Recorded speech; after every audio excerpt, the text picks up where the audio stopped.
Hello, dear aspirants. We are here to discuss our test number 24 regarding social justice. It is our missions batch, and my name is Satyajit. So let's see what the question paper was and how to again tackle those questions of social justice. And social justice is, very easy topic, by the way. And me myself have taught this topic in your UPSC GS even. So let's see how to handle those questions. So very first question was again very simple. It was related to education, by the way. So education related topic was explain the problems of quality of education. Explain the problems of quality of education in India. In India, discuss the significance of new education policy. Simple. तो आता ह्या क्वेश्चनचा जो actually demand area होता तो demand area होता की problems, right. So problems of your of quality of education in India. आणि ह्या प्रॉब्लेम्सला हँडल करायला, by the way, it is not only just significance of new education policy. हा separate topic नाहीये. ओके, कारण ह्या दोन कंटेक्स्ट मध्ये ह्यांनी विचारलेलं एकमेकांना, तर आपल्याला ह्याची आयडिया आली पाहिजे की हा एकमेकांचा वेगळा कंटेक्स्ट नाहीये. So simple, they are asking ki what problems are with the quality of education and how this education policy can help to handle these quality issues in the education, right? So let's see what actually the problems of educational quality is. Before that, we will discuss on what parameters actually we judge this quality of education, right? So if it is primary education, then there are very different parameters, and if it is about higher education, then there are different parameters to judge the quality of education. And here our bad luck is that they have not exactly listed whether it is about higher education or it is about primary education. So we have to treat it as general, right? So regarding your primary education, the quality parameters are like joyful learning, or your learning outcomes, or you may say the quality of content, then the teacher's quality, then you have enjoyability of students, so mental health of students. These are the parameters of quality regarding your primary education. And if it is about higher education, then there are different parameters like the quality of vocational training, employability of the students, skills of the students. Then are there topics to choose from? Means, is there any choice for selecting the subjects in the higher education? Or you can say employability, yeah, we have covered that. Jobs, then you are monitoring infrastructure for your education, है ना, higher education, की त्याचं accreditation कसं होतं, त्याचं monitoring कसं होतं, हे सगळ्या क्वालिटीचे पॅरामीटर्स आहेत, है ना.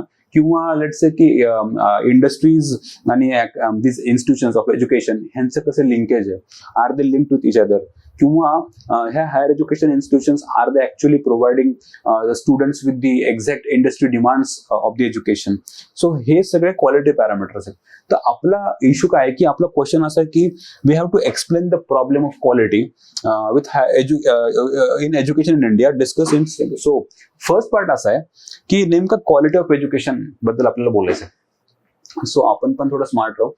तर आपण पण त्याला असं नको जायला मेसेज की यार ह्याला एक्झॅक्टली पूर्ण एज्युकेशनला एकत्र घेतला. आपण त्याला वाटल्यास डिमार्केट करू शकतो. डिमार्केट इन द सेन्स की आपण त्याला हे सांगू की आपण एज्युकेशनला डायरेक्ट ह्याच्यामध्ये आणू, राईट, की या it is about primary education आणि सेकंडरी एज्युकेशन, ह्या दोघांचे सेपरेट प्रॉब्लेम सांगितले तर थोडं मला वाटतं की बेटर होईल आणि फर्स्ट पेजवर.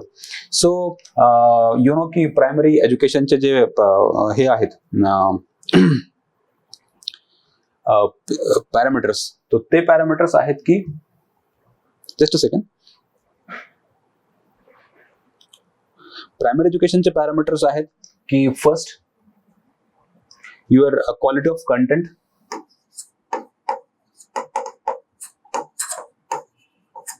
हा पुअर आहे. Then your joyability, mental stress, और you may say gross enrolment ratio, हा पण एक पॅरामीटर असेल आपला क्वालिटीचा ऍट प्रायमरी लेवल. तसंच कंपॅरेटिव्हली सेकंडरी लेवलला और you may say higher education लेवलला आपल्याकडे पॅरामीटर आहे क्वालिटीचा, तो आपण हा घेऊ. फर्स्ट की त्याला आपण म्हणू की लेट्स से की vocational training,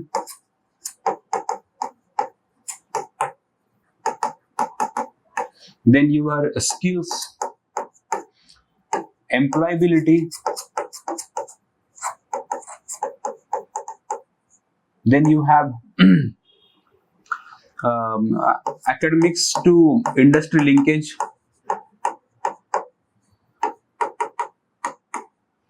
then you can say choice of the topics etc etc. तर हे झालं, इथेच आपले 10 पॉइंट बनतात की to discuss on this quality issues. मग त्याला आपण सांगणार की प्रॉब्लेम कसं एक्सप्लेन करणार आहे की ग्रॉस एनरोलमेंट रेशो कमी आहे किंवा ग्रॉस एनरोलमेंट रेशो आता प्रायमरी लेवलला इट इज नियरली 100%, पण जो रिटेन्शन रेट आहे ना, त्याला आपण रिटेन्शन रेट म्हणतो. जो आपण ड्रॉपआउटच्या सेन्समध्ये मोजतो है ना, त्याला आपण कसं घेणार की ह्या GER ला आपण ड्रॉपआउट मध्ये घेणार. यू नो दॅट की ड्रॉपआउट रेशो आपल्याकडे 30%. म्हणजे काय की जरी आपण GER म्हणजे ग्रॉस एनरोलमेंट रेशो जरी आपण 100% अचीव्ह केला असला तरी ह्याचा असा अर्थ नाही की सगळेजण आपण रिटर्न करतो. Particular certain point of time नंतर 30% त्यातले राहत नाहीत स्कूल्समध्ये, आपण त्याला म्हणतो ड्रॉपआउट. सो इश्यू असा आहे की we have dropout rate nearly 30%. We have poor quality of content, we have not enough joyability, ज्यांना स्टुडंट एनकरेज होत नाहीत स्कूल्समध्ये यायला. प्लस तिथे आणखी सोशो इकॉनॉमिक इश्यूज पण, जसं की caste based segregation in the classrooms, जी आता मागे एक मोठी न्यूज घडली मागच्या 1 महिन्यापूर्वी. अमेठी जे उत्तर प्रदेश मधलं लोकेशन आहे, तुम्ही ती न्यूज वाचली पण असेल की जिथे मिड डे मीलचं जे फूड मिळतं, जी लंच मिळतो, तो लंच सर्व करायला त्या हेड मिस्ट्रेसनं त्या स्टुडंट्सला 2 सेपरेट लाईन मध्ये उभा केलं, वन फ्रॉम ओपन, बाकीचे जे SCs और वॉट एव्हर. सो त्यांनी कास्ट बेस्ड त्या लाईन्स उभा केल्या आणि त्यांना जे लोअर कास्ट आहेत त्यांना त्यांचे स्वतःचे ताट आणायचे होते घरून. त्यांना नॉर्मल सर्व केलं नाही, नॉर्मल सर्व केलं जात नाही. इव्हन क्लासरूम्स मध्ये पण त्यांना सेग्रिगेटेड बसवलं जातं. सो पॉईंट असं आहे की जर हे कास्ट बेस्ड डिस्टिंक्शन असतील तर मग ही जॉयबिलिटी किंवा हा मेंटल स्ट्रेस हा इश्यू तयार होतो, राईट. तो हा आपला प्रायमरी लेवलचा क्वालिटीचा इश्यू आहे. हायर एज्युकेशन लेवलला तुम्हाला माहिती आहे की हायर एज्युकेशनला तुम्हाला माहिती आहे की आपला जो स्किल्स चाललाय राईट, तो जो स्किल आपण जर नीती आयोगचा हा रिपोर्ट वाचला की त्याला आपण नाव दिलेलं आहे इंडिया ॲट 75. हा खूप सुंदर रिपोर्ट आहे, you go for it, India at 75.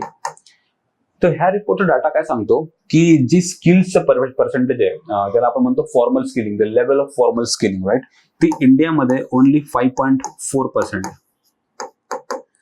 If you compare India with the other countries, just like you have Japan and you have South Korea, okay?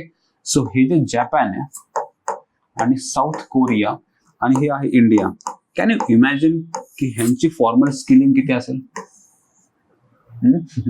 Surprisingly South Korea is 96% ऑफ total workforce यांची skilling झालेली आहे आणि जपानमध्ये 80%, 82 है ना, percentage of their workforce have been skilled. इंडियामध्ये ती जस्ट 5.4%. सो ऑफकोर्स येस की हा क्वालिटी इश्यू आहे हायर एज्युकेशनचा. अगेन जी एम्प्लॉयबिलिटीचा पॅरामीटर आहे आपला क्वालिटी बद्दल हायर एज्युकेशनचा, सो आपण त्याला हे सांगू की इंडिया स्किल रिपोर्ट 2018 हा आपला second data. India skills report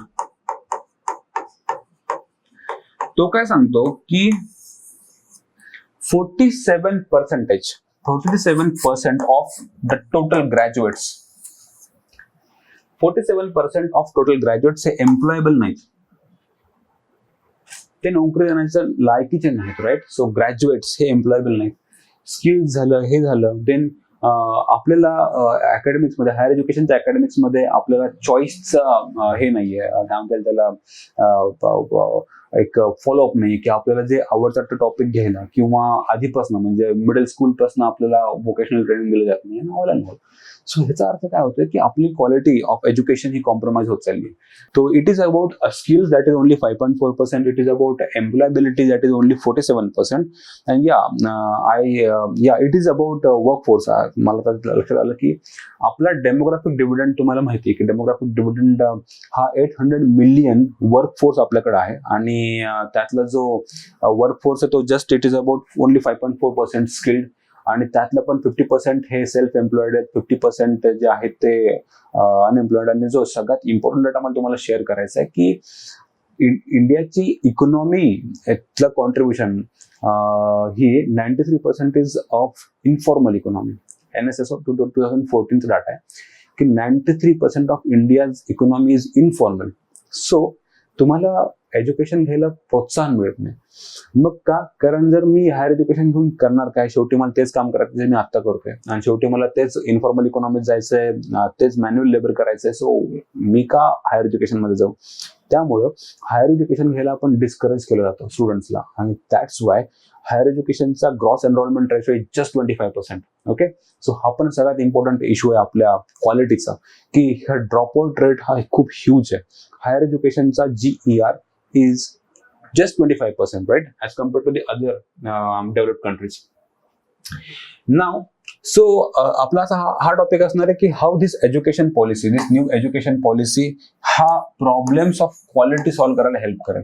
so will look into that की हे कसं कसं घेत आहेत. तर इथे फक्त रॅन्डम पॉईंट लिहिण्यापेक्षा ना तुम्ही त्याला 1 to 1 हँडल करू शकता. जसं की फॉर एक्झाम्पल एज्युकेशनल पॉलिसीने रिकॉग्नाइज केलंय की the formative years along with necessary conditions like nutrition and expert teachers. Okay, so इथून आपला टॉपिक सुरू होतो, how education policy can help that. Nutrition and expert टीचर्सची provision. Then you have very important and potentially game changing initiative is inclusion of vocational course. It's very important. So हा जो topic आहे की हा higher एज्युकेशनच्या क्वालिटीला handle करणं. So vocational training courses in school curriculum, higher नाही school पासून, आणि encouraging disadvantage sectors who see no value. So yes of course की ज्यांना स्कूल्समध्ये येण्यापासून डिस्करेजमेंट आहे की यार आम्ही स्कूलमध्ये यायचं का, आम्हाला शेवटी तेच काम करायचं, तर स्किलिंग नाही, ट्रेनिंग नाही, सो वाय. सो आपण आता काय करतोय की स्कूल लेवललाच डिरेक्टली आपण त्यांना स्किल्स द्यायला सुरुवात करणार आहेत, वोकेशनल ट्रेनिंग द्यायला सुरुवात करणार आहेत. That's how it will solve our quality issues, right?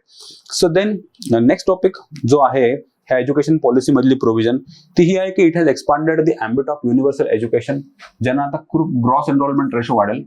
Then you have one of the major points of conflict of medium जो आहे त्याला आपण म्हणू की लँग्वेज आहे ना, थ्री लँग्वेज फॉर्म्युला. तर आता आपण लोकल लँग्वेज मध्ये त्यांना एज्युकेट करणार आहे. सो त्यांचा जो लँग्वेज बाहेर आहे तो पण आपण सॉल्व्ह करणार आहे थ्रू दिस एज्युकेशन पॉलिसी. देन अगेन जे होत आहे की त्याला आपण म्हणू local language, same mother tongue है ना, जे इंग्लिशला आपण जे आधी फोकस करतो एक्सेसिव्ह इंग्लिश मिडियम त्याचा नाही करणार. सो मदर टंग आहे. Then you have another important provision की जे एज्युकेशन सिस्टमची जी रेग्युलेशन आहे, दॅट इज रेग्युलेटरी सिस्टम, त्याला आपण एका फंक्शनिंगवर आणणार आहेत, म्हणजे फंक्शन्स इन UGC ऑल की एक स्टँडर्ड बॉडी बनवणार आहेत. Then you have education sector through this policy gets encourage multidisciplinary nature through suggestions to do with silos in mentality and all and all. So simple की point असा आहे की how this education policy will help to solve the quality issues, right. Then the important point is that की Indian university to go global, right, किंवा global युनिव्हर्सिटीला आपल्याकडे encourage करणं, अब्रॉडचे स्टुडंट्स आणणं, अब्रॉड युनिव्हर्सिटीज आपल्याकडे एनकरेज करणं. So that's how we are going to have balance of quality and quantity. Okay, so आपला जर क्वालिटीवर फोकस असायलाच पाहिजे, पण बट स्टील ऍक्सेस आणि क्वांटिटी म्हणजे लोकांपर्यंत एज्युकेशन पोहोचलं पाहिजे.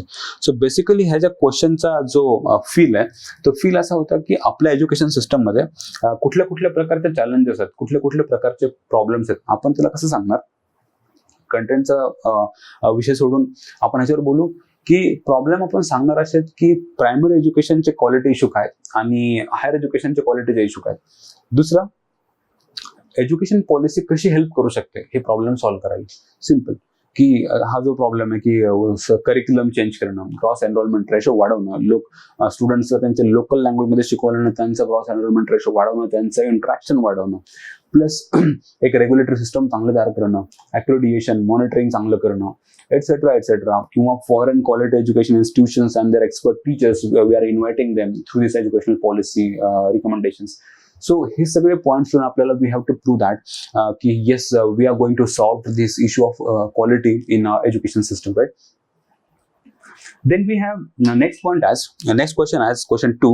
What are challenges associated with Make in India with respect to lack of skills? Challenges. Make in India. Keyword assets, right? challenges, Make in India and lack of skills. So of course yes, इथं आपल्याला introduction असं करायचं आहे. Demand अशी आहे क्वेश्चनची bye the way की demand they are asking about challenges है ना associated with make in India. पण लिंक कशाची आहे? स्किल्स कमी असल्यामुळं, म्हणजे क्वेश्चनचा फील असा आहे की इंडियामध्ये स्किल्स कमी असल्यामुळं, जे आपण मागच्या क्वेश्चन मध्ये बघितलं जस्ट 5.4, स्किल्स कमी असल्यामुळं मेक इन इंडिया ह्या स्कीमला काय काय चॅलेंजेस फेस करावे लागतील, right? So what are the challenges associated with Make in India with respect to lack of skills? Due to lack of skills, Make in India ह्या स्कीमला कुठले कुठले प्रॉब्लेम्स और challenges face करण्याला आता भाग पडत आहे. सो ऑफकोर्स यस की इंट्रोडक्शन कन्क्लुजन. इंट्रोडक्शन हा आहे की हा मेक इन इंडिया आहे काय आपण त्याला एक्सप्लेन करू. So make in India is an initiative by the government of India to make and encourage companies to develop, manufacture and assemble. So keyword develop, to develop, manufacture and assemble the products made in India, right? And incentivize dedicated investment into manufacturing. So yes, तुम्हाला आता हे कळतंय की ह्या make in इंडियाचा keyword आहे manufacturing किंवा secondary sector. Okay, this is how we will introduce what exactly this this Make in India scheme is. Now आपण आता हे बघू की यार स्किल्स कमी असल्याचा काय काय फटका बसणार आहे मेक इन इंडियाला. स्किल कमी असण्याचा हा फटका सगळ्यात इम्पॉर्टंट की यू नो की जो इंडियामध्ये स्किल्स पर्सेंटेज आहे as compared to the other countries जे आहे जस्ट ओनली 5.4%. सो ऑफकोर्स की तुम्ही त्याला हे सांगणार की आपल्याकडचं स्किलचं पर्सेंटेज हे कमी आहे. So that's how it is going to have a challenging factor, the first challenging factor in this make in India scheme implementation. So our first point is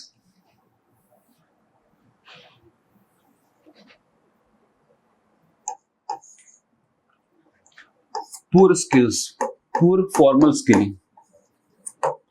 मग तुम्ही त्याला ह्यात हे सांगणार की बाबा नेमकं किती स्किलिंग आहे. तर स्किलिंग अशी सांगणार की त्याला सिंपल ग्राफ काढून द्या की जो मगाशी काढला आपण 5.4, USA 52, then you have Japan, it's 80, by the way 82 नाही 80, and then you have South Korea at 96, right? So तुम्ही त्याला हे पर्सेंटेज सांगणार, that is this is India, this is USA, this is what Japan, and then it is South Korea. So the very first challenge in this skilling and Make in India mission we have is a very poor percentage of formal skilling in India. Second very important challenge is that we have very poor levels of employability, poor levels of employability. G. Skill India report 2018 states that only 47% of your total graduates are employable. So you will say just 47%, right? Then third, again very important challenge we have is very poor industry to industry linkages. आपण त्याला हा triangle सांगू की let's say ज्या institutes आहेत, educational institutions है ना, then your industry, and thirdly the training institutions किंवा vocational training institutions. ह्यांची जी लिंकेज हवी आहे ती खूप हेल्दी हवी, तर ती लिंकेज फार कमी पडतीये. म्हणजे काय की एक्झॅक्टली इंडस्ट्रीला काय पाहिजे, वोकेशनल ट्रेनिंग देणारे लोक काय ट्रेन करतायत आणि इथं काय शिकवतायत ह्यांचा एकमेकांशी लिंक नाहीये. ओके, सो ही लिंक नाहीये, ही चॅलेंज आहे. नंतर चौथा, it is about quality of human resource, quality of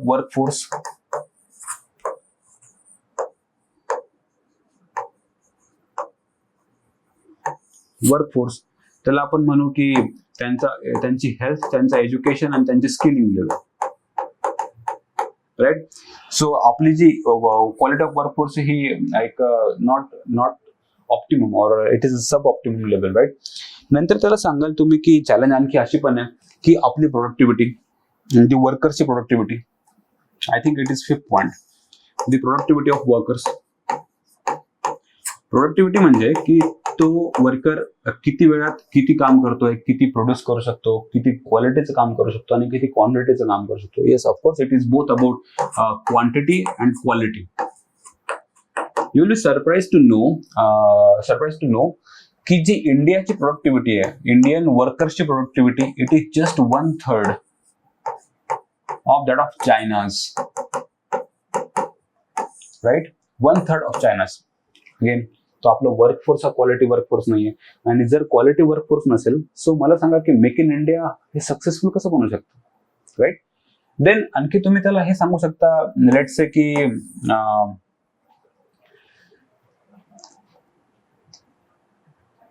absence of vocational training,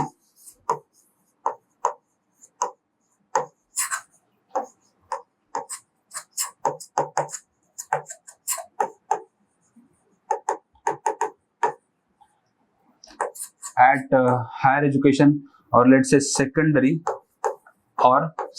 and higher education, right? So ही पण एक चॅलेंज आहे. Then nextly you can say and many more, right? So तुम्हाला काही आठवत असतील ऑफकोर्स. येस. सो आपण ह्यांनी काय, आपण लेट्स से की मॉडेल काय बोलताय, आपण हे पण बघून घेऊ एकदा की अकॉर्डिंग टू मॉडेल आन्सर जी आपली कंटेंट टीम तयार करते इज व्हेरी क्वालिफाईड. सो आपण त्यांचा आयडिया बघू की चॅलेंजेस काय. सो त्यांचं असं म्हणणं आहे की India has shifted to its workforce from agriculture to services bypassing this manufacturing sector. At the same time the share of agriculture, you know that it is about the 70-80%. पण problem असा होतोय की आपलं जे वर्कफोर्स आहे, majority of your workforce is employed in agriculture, it is 50%. But agriculture's economic contribution is just 70 to 80%. So further, in the recent decades, manufacturing sector has been very slow in capturing this share of employment and loss. Yes. So आपला जो question आहे तो manufacturing बद्दलचा आहे, right? तर होतंय काय की मॅन्युफॅक्चरिंगचा इकॉनॉमिक कॉन्ट्रीब्युशन हे आहे अराउंड 22% है ना. पण इथं वर्कफोर्स कमी आहे, राईट? आणि आपली जी ग्रोथ झालेली, तुम्हाला माहिती आहे की डायरेक्टली ती प्रायमरी सेक्टर कडनं सेकंडरीकडे जायला पाहिजे आणि मग टर्शरीकडे आपण वळलो पाहिजे. तर आपण डायरेक्टली काय केलं, we have bypass the secondary आणि इकडे टर्शरीला पोहोचलो. तर होतंय काय की हा आपण रस्ता सोडून दिलेला आहे सेकंडरीचा, जो की ऍक्च्युली मेक इन इंडिया आहे. Then we are facing another important challenge as the हे काय होतं की movement of labor from manufacturing and agriculture to may not be positive trend of for India. So movement of labor from manufacturing and agriculture to services, of course तो linked आहे. त्याच्यामुळे काय होईल की हे low skill low income service तयार होईल, ज्याला आपण वेजेस म्हणू, की त्याला आपण म्हणू की क्वालिटी ऑफ जॉब्स है ना, जॉब्स किंवा जॉब्सची क्वालिटी. तुम्हाला ह्याची आयडिया पण आहे की what is under employment. Under एम्प्लॉयमेंटचा अर्थ हा पण असतो की तुमच्या लेवलच्या कमी काम तुम्हाला करायला मिळणं, अंडर एम्प्लॉयमेंट, किंवा तुम्ही जे काम करता त्याला कमी पेमेंट देणं. So low wages, low quality of work हे एक अंडर एम्प्लॉयमेंटचं सिम्बॉल. सो आपण आपल्या वर्कफोर्सला इफिशियंटली वापरत नाही, असा अर्थ होतो, राईट? देन यू हॅव जसं म्हणतात की WEO आणि IMF की for high productivity sectors content bye skill shortage. So skill development is necessary for driving domestic manufacturing. So त्याच्याशिवाय तर म्हणजे काय होतंय की आपल्याला जर मॅन्युफॅक्चरिंग ही क्वालिटी लेवलची करायची आहे ना, सो आपल्याला we cannot import the workers who are skilled. आणि if you are again wishing to import workers from the global level, जे स्किल्ड लोक आहेत त्यांना आपल्याला इम्पोर्ट करायचं असेल ना, त्याला आपण, तर आपल्याला ऑफकोर्स की प्रोडक्शन कॉस्ट वाढेल.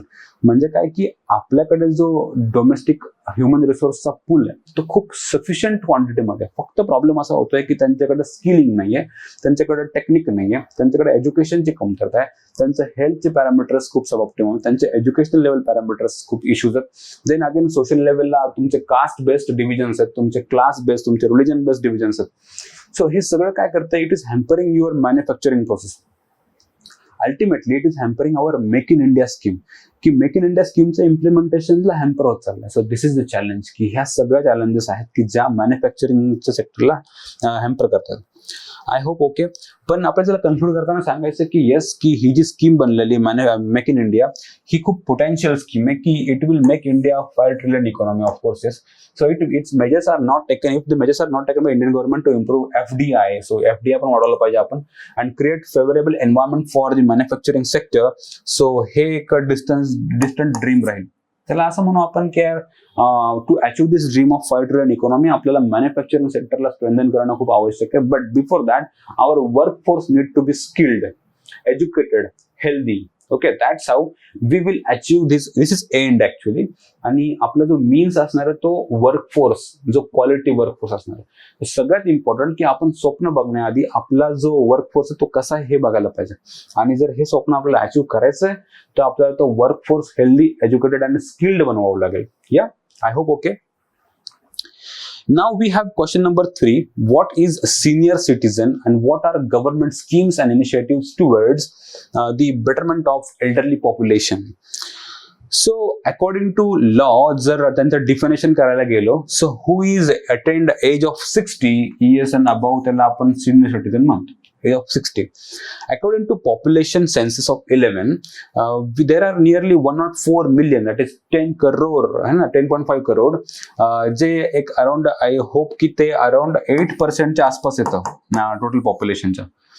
And then a report released by this United Nations Population Fund UNFP and Helpage India suggests that the number of elderly persons in India on rise, that is to grow to 173 million by 2026. So it is a very important data. जे की 17 करोड आपल्याकडे old age बनतील bye 2026. हा आपला data आहे. Okay, so आपला question काय की what is a senior citizen, त्याला सांगायचं की what is a senior citizen, हा आपला पहिला पार्ट. आणि what are government schemes and initiatives. So तुमच्या स्कीम्स वेगळ्या असतील, इनिशिएटिव्ह वेगळे असेल, जे असेल ते असेल. सो व्हॉट आर हा आपला सेकंड टॉपिक असणार.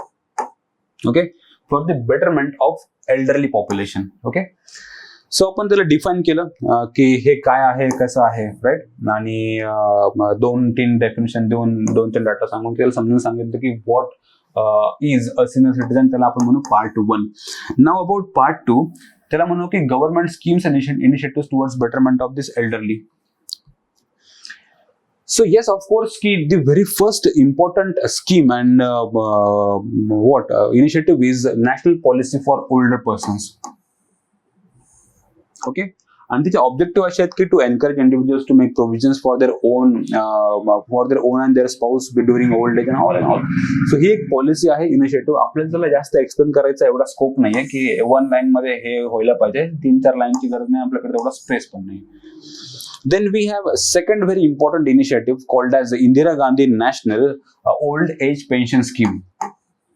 है ना, ही एक पेंशन स्कीम आहे की the scheme provides old age pension for the persons above 60 years. So it is about pensions. Okay, and who belongs to BPL category. 2 keyword आहेत. So जे persons old age आहे त्याला आपण ऑलरेडी सांगितलं की जे 60 years म्हणतो आपण त्याला, तो पेन्शन आणि BPL हे त्याचे 2 कीवर्ड. देन पुढची एक इनिशिएटिव्ह खूप इम्पॉर्टंट आहे, जो म्हणतो आपण Rashtriya Vayoshri Yojana. The scheme provides physical aids and assisted devices for senior citizens. तुम्हाला हे माहिती काय आहे, एक ऍक्च्युली आपल्याकडे एक PSU आहे त्याच्यासाठी जी हे प्रोडक्शन करते ह्या सगळ्या लाईव्ह एड्सचे की फिजिकल एड्स अँड असिस्टेड डिव्हाइसेसचं. त्याला आपण म्हणतो त्या PSUला की ते त्याला life helping devices, right. So ते डिव्हाइसेस तयार करणारी ही एक स्कीम आहे, त्याला म्हणतो आपण Rashtriya Vayoshri Yojana. Then the next very important scheme is Pradhan Mantri Vaya Vandana scheme, की जी सोशल सिक्युरिटी प्रोव्हाइड करते जे 60च्या वरचे. ओके, आणि त्याला इंटरेस्ट रेट पण देते की and future fall in the interest rate income due to the uncertain market condition. Of course correct आहे की सोशल सिक्युरिटी तुम्हाला थोडं आधी कॉन्ट्रीब्यूट करावं लागतं. बाय द वे कॉन्ट्रीब्यूट केल्यानंतर तुम्हाला एक पर्टिक्युलर एज नंतर तुमची सोशल सिक्युरिटी पेन्शन ऑल्सो होऊन जाते. That is your Vaya Vandana Yojana. Then next initiative very important, we have senior care ageing growth engine, that is SAGE initiative and SAGE portal. Senior care aging growth engine. So what is this? It aims to help startups, very important keyword, startups interested in providing services to elderly persons. म्हणजे SAGE initiative काय की अशा स्टार्टअपला आपण encourage करतो की ज्यांना old एजच्या लोकांना हेल्प करण्यासाठी एखादी स्टार्टअप उघडायची, स्टार्टअप बिझनेस. सो ह्या SAGE इनिशिएटिव्ह तो आहे. Then we have Vayo Shreshtha Samman, की it is a national award by the way given to the eminent senior citizens, है ना, Vayo Shreshtha eminent senior citizens and institutions.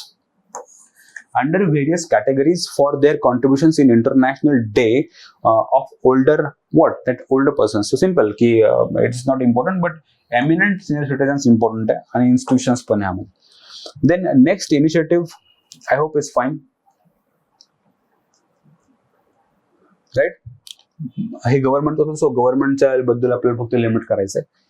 So you can add various initiatives name in this scheme, various schemes, initiatives, etc. And while concluding, कारण दुसरा dimension आपल्याला तो उडायला scope नाहीये. So while concluding, you can say कि they possess immense potential, immense resource, immense knowledge base, immense experience base. That we called as longevity dividend. त्याला आपण म्हणतो की ह्याला जो एक्सपिरियन्स आहे. So this keyword is longevity dividend. जसं demographic dividend असतं तसं ओल्ड एजच्या बाबतीमध्ये जे ओल्ड एज लोकांकडनं आपण फायदा करून घेऊ शकतो इन इकॉनॉमी त्यांच्या एक्सपिरियन्स मधनं, त्याला आपण म्हणतो लॉन्जिव्हिटी डिव्हिडंड. तर तुम्ही ह्या कन्सेप्टनं कन्क्लूड करू शकता, right? Then we have question number 4. As COVID-19 has left the urban poor in India poorer, है ना, urban poor more poorer. तुम्हाला माहिती आहे की कोविडचा सगळ्यात जास्त परिणाम हा रुरल पोअरवर नसून अर्बन पोअर झालेला आहे. कसा ते आपण बघणार. So COVID has left the urban poor in India poor, more hungry, poor, hungry and with less nutrition. Okay, 3 keyword आहेत. Poor 1, hungry 2 and with less nutrition 3 than their rural counterparts, है ना. तो urban rural चा comparison है, you have to comment on that. Okay, so by the way ह्या question चा feel असा आहे की तुम्हाला सांगायचं की how COVID-19 has impacted more on urban poor in terms of poverty, in terms of hunger and in terms of nutrition.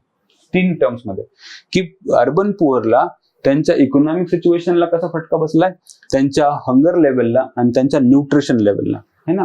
आणि hunger हा quantity it is more about quantity of your diet आणि nutrition is more about quality of your diet. So that's how they are asking how COVID-19 has impacted urban poor more than rural poor. Okay, असं नाही की rural पुअरला काही problem झालेला नाही, पण actually fact अशी आहे की अर्बन पुअरला जास्त प्रॉब्लेम झालेला आहे दॅन युअर रुरल. तर ते कसं प्रॉब्लेम झालेला आहे आणि लास्टली तुम्हाला कमेंट करायची. सो लेट्स सी ह्याचा आपल्याला कसं हँडल करता येईल या क्वेश्चनला. तर एक इम्पॉर्टंट आपल्याला इंट्रोडक्शन करताना एक इम्पॉर्टंट डाटा आपल्याकडे अवेलेबल आहे, जो UNDPचा डाटा आहे. तर UNDP काय म्हणते की ह्या कोविडमुळे काय होणार आहे की additional 207 that is 20 crore more people are going to experience extreme poverty. नुसती पॉवर्टी नाही, extreme poverty by 2030, है ना. So due to this long term impact of this COVID and coronavirus pandemic, so he study तर UNDPची आहे, authentic असणार. So होतंय काय की ग्लोबल लेवलला ह्या पुढच्या काही वर्षांमध्ये एक्स्ट्रीम पॉवर्टीमध्ये तर भरपूर येतील, अजून ह्या 207 पेक्षा जास्त येतील, पण एक्स्ट्रीम पॉवर्टीवाले पण लोक additionally 20 million, that is 200 million, that is 20 crore people more extreme poor are going to be on the list. Now, so how this COVID is impacting urban poor? And how this COVID is impacting urban poor? Of course, is very important in economic terms. So in economic terms की होत आहे काय की त्यांचा labour force म्हणजे त्यांचा एकतर unemployment, right. So त्याला आपण म्हणू की ऍक्च्युअली फूड सिक्युरिटी इनसिक्युरिटी पेक्षा आपण इन्कम इनसिक्युरिटी, फूड आपण नंतर बोलू, तो हंगर मध्ये बोलू. तर तुम्ही ह्या फूडच्या ऐवजी काय करा, तिथं आपण थोडं करेक्शन करू ह्या पॉइंटला, म्हणजे तो बेटर सूट करेल economic. So due to this COVID त्यांची अनएम्प्लॉयमेंटचा रेट वाढलाय, त्यांची व्हलनरेबिलिटी वाढली आहे, त्यांची अवेलेबिलिटी ऑफ जॉब्स कमी झालाय. दॅट्स हाऊ होतंय काय की त्यांची इन्कम सिक्युरिटी है ना, त्याला आपण इथं वर्ड लिहू की इन्कम इनसिक्युरिटी.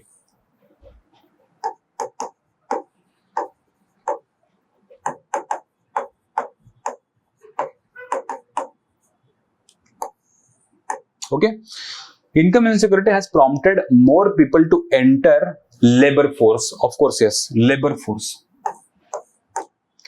आणि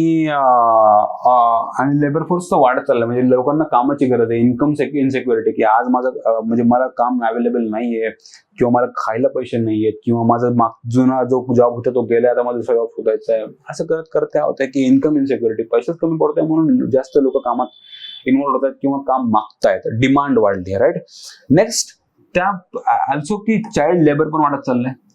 next economic crisis was deepening as the people in urban areas who lost their jobs were yet to find replacements. है ना, ते रिप्लेसमेंट, त्यांना रिप्लेस म्हणजे जॉब दुसरे भेटणार कुठून. and little had been accomplished after lockdown and all. Simple की जे लाईव्हलीहुड्स आहे हे रिवाइव्ह झालेले नाहीत लॉकडाऊन नंतर पण इतक्या सफिशियंट लेवल. आणि तुम्हाला तो पहिलाच लॉकडाऊनचा तुम्हाला डाटा माहित असेल की जस्ट कोविड आलता आणि एक दीड महिन्यानंतर लगेच रिपोर्ट आला. रिपोर्ट होता आयएलओचा, की जे आयएलओ रिपोर्ट सांगत होता की आता 400 मिलियन इंडियाचे 40 करोड लोकांचे जॉब जायची भीती आहे. तो मागच्या म्हणजे फर्स्ट लॉकडाऊनच्या वेळेसचा हा डाटा आहे की 40 करोड लोकांचा आता जॉब जाईल. विचार करा. So that was very important. Then incomes reduced by half. Of course yes, की इश्यू असा पण होतोय की त्यांचं इन्कम पण कमी होत आहे, की म्हणजे जॉब तर चाललेत पण ज्यांना जॉब आहेत त्यांचं इन्कम पण कमी आहे, राईट. देन ह्याच्यामुळे काय होतं, इकॉनॉमिकली ते व्हलनरेबल बनलेले. सो आपण त्याला काय सांगतोय की 3 पॅरामीटर समजून सांगणार आहेत, की they are asking the vulnerability of urban poor in terms of 3 parameters. First parameter was about की क्वेश्चन तुम्ही बघाल तर तुम्हाला कळेल की about poverty, hunger and nutrition. तर आपण पॉवर्टी बद्दल कसं बोललो त्याला, की पॉवर्टीमध्ये की त्यांची इन्कम इनसिक्युरिटी वाढली आहे, त्यांची जी जॉब गेलेत आणि ज्यांच्या आहेत त्यांचा पण इन्कमची क्वांटिटी हाफ झालेली आहे. That's how UNDP itself states that की more 200 million poor people are going to be on the list of extreme poor by 2030. So that's how poverty हे जास्त फेस करतात. आणि मग हे रुरल काउंटर पार्ट का नाही फेस करत आहे, क्वेश्चन असा आहे की मग ते रुरल लोक का नाही फेस करतात. त्यांना म्हणजे agriculture was the only sector जे कोविडनं जास्त हॅम्पर नाही झालं, ज्यांचा जास्त इम्पॅक्ट नाही झाला. Okay, so Manrega was still going on, agricultural production was still going on. At the same time, in rural area, social capital असल्यामुळे काय होतं की त्या बॉन्डिंगमुळे एकमेकांना ऍटलिस्ट पॉवर्टीमध्ये ढकलण्याची एवढी गरज नाही पडत, जेवढे अर्बन एरियामध्ये जिथे की त्यांना दुसरं कोणीच नसतं, त्यांना परत वापस गावाला जावं लागतं. समजताय. So urban poor are more vulnerable than rural. ही तर इस्टॅब्लिश फॅक्ट आहे, but due to exactly this in COVID situations their vulnerability has increased more and more. Secondly, regarding your hunger, and hunger we calculate in terms of your quantity of food you consume. And a quantity, right? In deeper sense, it is both about quantity and quality also.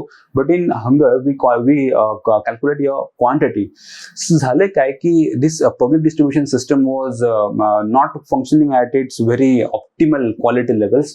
So, public distribution system functioning होत असल्यामुळे plus तुमचं transportation बंद असल्यामुळं plus तुमचा जो supply chain होती तिला hamper झाल्यामुळं, so ultimately it is leading to the unavailability of enough food grains to eat, right. किंवा जो सप्लाय ऑफ फूड ग्रेन्स होता तो ऑफकोर्स हॅम्पर झालाय. लोकांपर्यंत फूड ग्रेन्स व्यवस्थित सफिशियंट क्वालिटीमध्ये नाही पोहोचले, सफिशियंट क्वांटिटीमध्ये नाही पोहोचलेत. There was huge black marketing, there was huge corruption, there was huge leakages from the FCI, godowns etcetera etcetera. So ह्याच्यामुळे काय झालंय की लोकांपर्यंत जे फूड ग्रेन्स आहेत ते क्वांटिटी अँड क्वालिटी लेवलला पोहोचलेलं नाही. That's how this hunger crisis is on rise in especially in the urban areas than your rural areas. Rural एरियामध्ये थोडंसं की ऍग्रिकल्चरमुळे प्रोडक्शन झालेलं असतं, लोकांकडे स्टोरेज असतं, प्लस तुमचे कॉन्टॅक्ट असतात की तुम्हाला ऍटलिस्ट खायला तर मिळतं. सो हंगरचा प्रॉब्लेम फेस करायची गरज पडत नाही, जे अर्बन एरियामध्ये फेस करावं लागतं. So urban poor are more vulnerable than rural poor in terms of hunger also. And the third parameter is about nutrition. Nutrition म्हणजे काय की जिथे तुम्हाला न्यूट्रिएंट्सची कन्झम्पशन असतं, की मायक्रो आणि मॅक्रो न्यूट्रिएंट्सचं कन्झम्पशन, जसं की you have iron, you have whatever you know that, right. So ह्या सगळ्या न्यूट्रिएंट्सचं कन्झम्पन केलं तर तुमचा क्वालिटी डाएट बनतो, क्वालिटी डाएट, राईट. सो त्याला आपण म्हणतो की न्यूट्रिशियस फूड. तर होतंय काय, as compared to rural area, urban एरियामध्ये एक तर पर्चेसिंग पॉवर कमी झाली, तुमचे जॉब्स नाही आहेत किंवा जॉब लॉस झालेत किंवा वेजेस कमी झालेत. दुसरा पॉईंट की फूड पण अवेलेबल नाही, आणि त्यात पण जे अवेलेबल आहे ते न्यूट्रिशियस नाही आहे, ते क्वालिटी फूड नाही आहे. So how can you imagine की त्यांना न्यूट्रिशियस फूड मिळेल असं सगळ्या सिच्युएशनमुळे, आणि जे आपण पुअर लोक आहेत, अर्बन पुअर, त्यांच्यापर्यंत न्यूट्रिशन किंवा दूध, अंडी, मासे, your meat, mutton, chicken etcetera, or your pulses, जिथे इन्फ्लेशन वाढलंय, डाळींचे भाव, तर न्यूट्रिशनचे फूड जसं फ्रुट्स अँड व्हेजिटेबल्स है ना, हे तर इमॅजिनेशनच्या पलीकडे होत चाललं की एकतर सगळ्यात most vulnerable community they are become they are urban poor, and how you can imagine this they are eating with this nutritious food. So ह्या सगळ्या प्रॉब्लेम्समुळे अर्बन पुअरचा vulnerability is more, especially after COVID, than your rural poor, right? So we are going to explain, we are going to justify that how this the question was like, COVID-19 has left this urban poor more vulnerable than your rural poor, right? More hungry and you're less nutritious. So त्याला आपण म्हणू की poor, hungry, nutrition, आपण हा 3 parameter बोलणार आहे आणि सांगणार आहे की अर्बन पोअर हे रुरल पोअर पेक्षा कसे हे आहेत. सो आता आपण ह्याच्यावर बघू की कमेंट काय. तर कमेंट अशी घेऊ शकतो की ह्यांनी लेट्स से की what they have suggested. Comment, since majority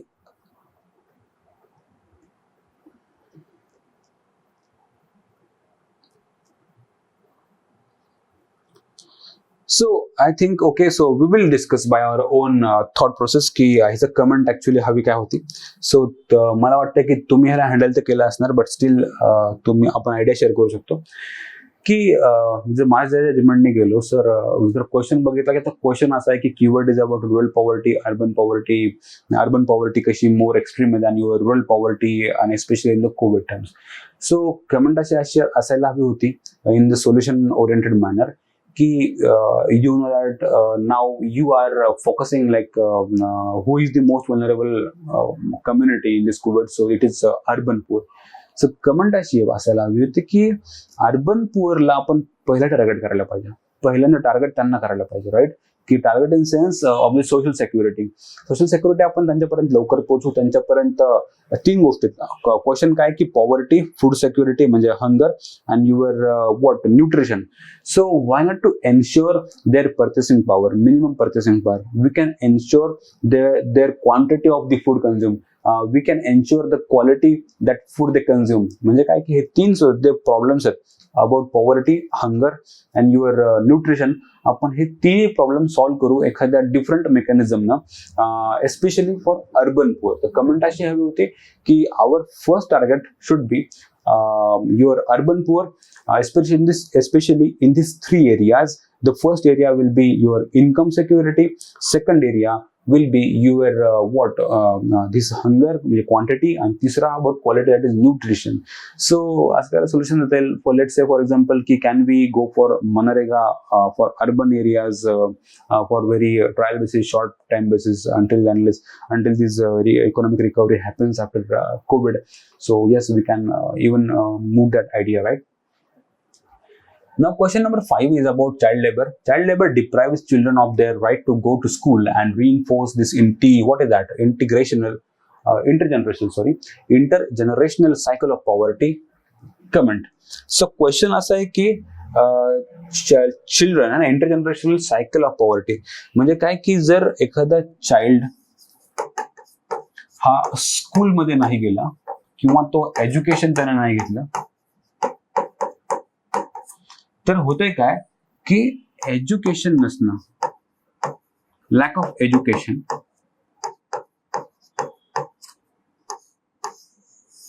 it is leading to poverty, and again poverty is leading to lack of education. पण हे फक्त एक जनरेशन मध्ये नाही होते, ह्याला इंटर जनरेशनल म्हणजे वडिलांकडून मुलाकडे प्रॉब्लेम होतो, मुलाचा त्याच्या मुलाला प्रॉब्लेम होतो. इंटर जनरेशनल म्हणजे काय की जर वडील शिकलेले नसतील तर ते पुअर बनतात, आणि पॉवर्टीमुळे काय होतं की ते त्यांच्या मुलाला पण ते शाळेत पाठवू शकत नाहीत. ते पुन्हा ते मुलं शाळेत गेले नाही म्हणून ते पण ती पुढची जनरेशन पण पॉवर्टीमध्ये असते, आणि ती जनरेशन पॉवर्टीमध्ये असते म्हणून त्याच्या पुढची जनरेशन शिकू शकत नाही. And that's how it goes on and goes on. That is called intergenerational. Intergenerational, right? So let's see what question was actually. Child labour है ना, child labour deprive children of their right to go to school. This is right, you know that it is RTE under article 21 capital A. So right to school, right to go to school and reinforce the intergenerational cycle of poverty. Comment. Bus simple. तुम्हाला ह्याला हे समजून सांगायचं की हे child labour मुळे ते शाळेत जात नाहीत आणि शाळेत जास्त न गेल्यामुळे इंटरजनरेशनल सायकल ऑफ पॉवर्टी जे आपण मगाशी बघितलं सायकल ते कसं तयार होतं, राईट. सो तो त्याने एक्सप्लेन केलंय की इंट्रोडक्शन मध्ये की what the child labour is and ह्याचा एक्सटेंट किती इंडियामध्ये. सो चाइल्ड लेबर म्हणजे काय, आणि सेन्सस सांगतं की 10 मिलियन वर्किंग चिल्ड्रन, ते पण 11चा आहे, तो पण ऑफिशियल डाटा आहे. सो इमॅजिन की तो किती भयंकर असेल अजून. सो 10 मिलियन वर्किंग चिल्ड्रन आहेत the group of this 5 to 14 and this number is bound to rise. हे कोविडमुळे तर ऑफकोर्स आपण मगाशी पण बघितलं की इकॉनॉमिक हार्डशिप्समुळे चाइल्ड लेबर वाढत चाललंय बिकॉज फॅमिली लेवलला पर्चेसिंग पॉवर कमी पडते, इन्कम इनसिक्युरिटी वाढली आहे. सो भरपूर लोकांना, म्हणजे जर आधी एक माणूस काम करत असेल तर 2 लोकांना काम करावं लागतं तेवढंच घर भागवायला, किंवा 3 लोकांना काम करावं लागतं. आणि जर एवढे लोक अवेलेबल नसतील इन द वर्किंग एज तर चाइल्ड लेबरला ते प्रमोट करतात. सो चाइल्डला पण ते कामाला लावतात, कारण खायचं कुठून, राईट, किंवा राहायचं कसं, तो हे सगळे प्रश्न आहेत. सो एस्पेशली हा नंबर वाढणार आहे after COVID, right. So impact काय होतो दिस चाइल्ड लेबरचा पॉवर्टी आणि एज्युकेशनवर. सो हा आपला टॉपिक असणार आहे क्वेश्चनचा. सो यस, की it has cause and effect relationship. Child labour की होता है cause and effect relationship, right. कि child labour and exploitation are the result है ना of many factors including poverty, your social norm, social conditioning, lack of decent working opportunities and etcetera, migration वगैरे वगैरे होतं. So then काय होतं की these factors not only cause but also the consequence of social inequities reinforced by discrimination. आता discrimination in the sense in the class terms, म्हणजे poverty, class terms, your caste terms, your gender terms, your racial terms. So discrimination. So म्हणजे काय की child labour चा फक्त एक cause नाहीये poverty, child लेबरचे भरपूर कॉजेस आहेत. जर ह्या सगळ्या कॉजेसमुळे जर ती पॉवर्टी येत असेल तर हे सगळे कॉजेस आहेत. त्याने काय होतं की डिस्गाईज चाइल्ड लेबर होतं, की डिस्पाइट की हे सगळं असताना त्यांना डोमेस्टिक हेल्थसाठी वापरलं जातं, है ना, आपण बघतो, किंवा घरातल्या इंडस्ट्रीसाठी वापरलं जातं, किंवा ट्रॅफिकिंग मध्ये इन्व्हॉल्व केलं जातं. पण पॉइंट इज दॅट की ह्याचा एज्युकेशनवर त्यांचा परिणाम होतो, राईट. की इथे त्यांचा पॉइंट मिस झालाय बाय द वे. सो आपल्याला हे प्रूव्ह करायचंय आपल्याला की how this what child labour, म्हणजे क्वेश्चनचा जो कंटेक्स्ट आहे तो कंटेक्स्ट ऍक्च्युअली असा आहे की चाइल्ड लेबर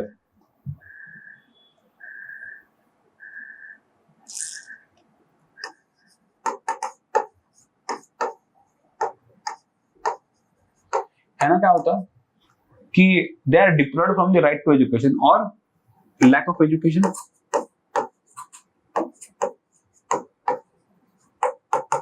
त्याच्यामुळे काय होईल, लॅक ऑफ स्किल्स किंवा लेट्स से ट्रेनिंग और एज्युकेशन अँड एटसेट्रा. देन ह्याच्यामुळे काय होतं की your poor wages, low wages, right, plus तुमची लो प्रोडक्टिव्हिटी, इव्हन वेज पण कमी आणि प्रोडक्टिव्हिटी पण कमी आहे. That's how it leads to low income trap.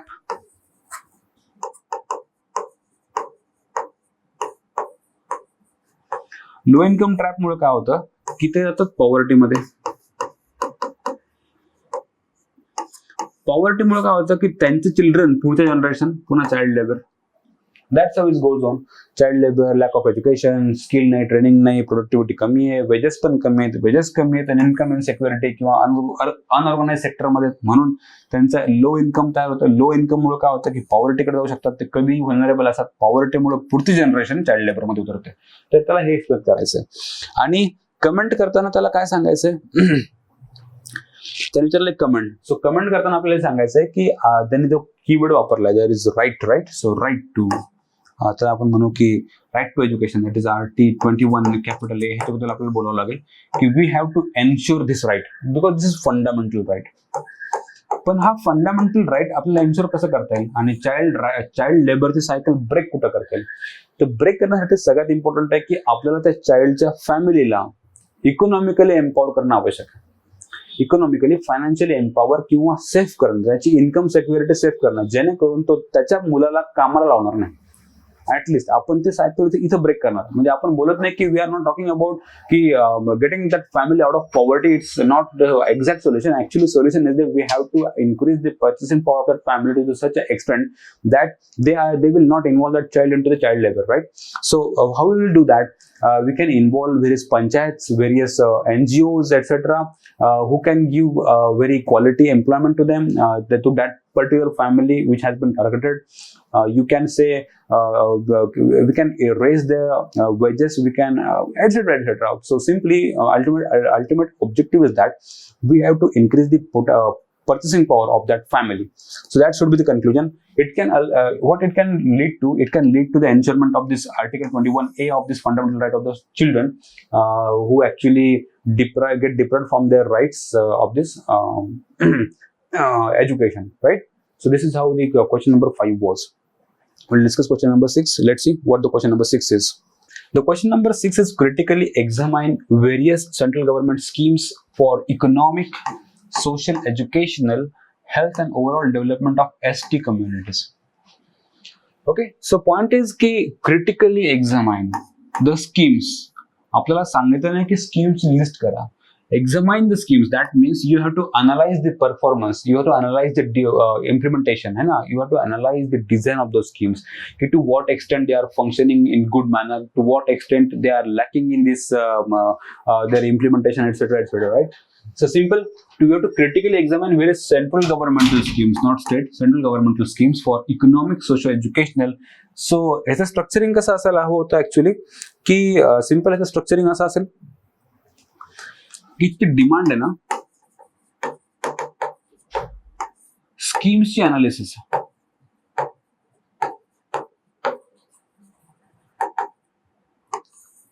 म्हणजे परफॉर्मन्स अनालिसिस.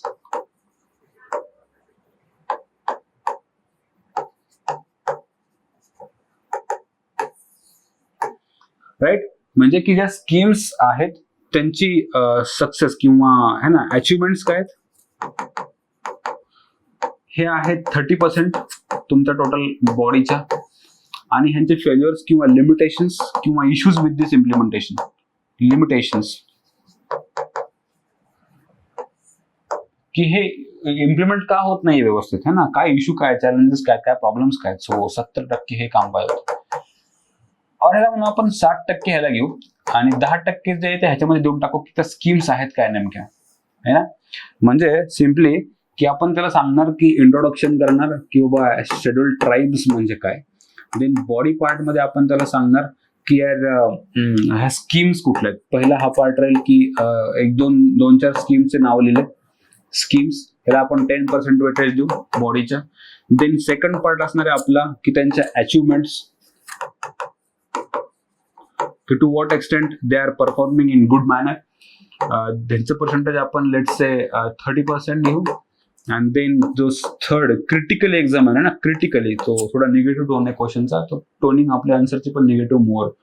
सो ह्यांचे फेल्युअर्स, ह्या स्कीम्सचे फेल्युअर्स किंवा लिमिटेशन्स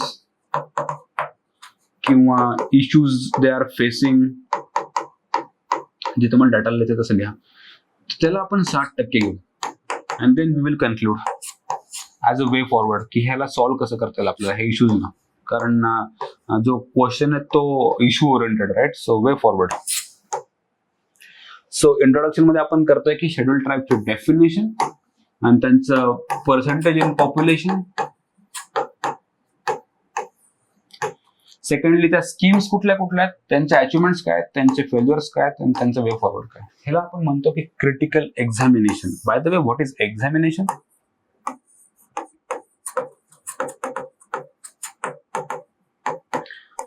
एक्झामाइन मध्ये आपल्याला डेटा लिहायचा आहे, रिपोर्ट्स लिहायचेत, स्कीम्सचे नाव लिहायचेत आणि एक्झाम्पल्स लिहायचेत.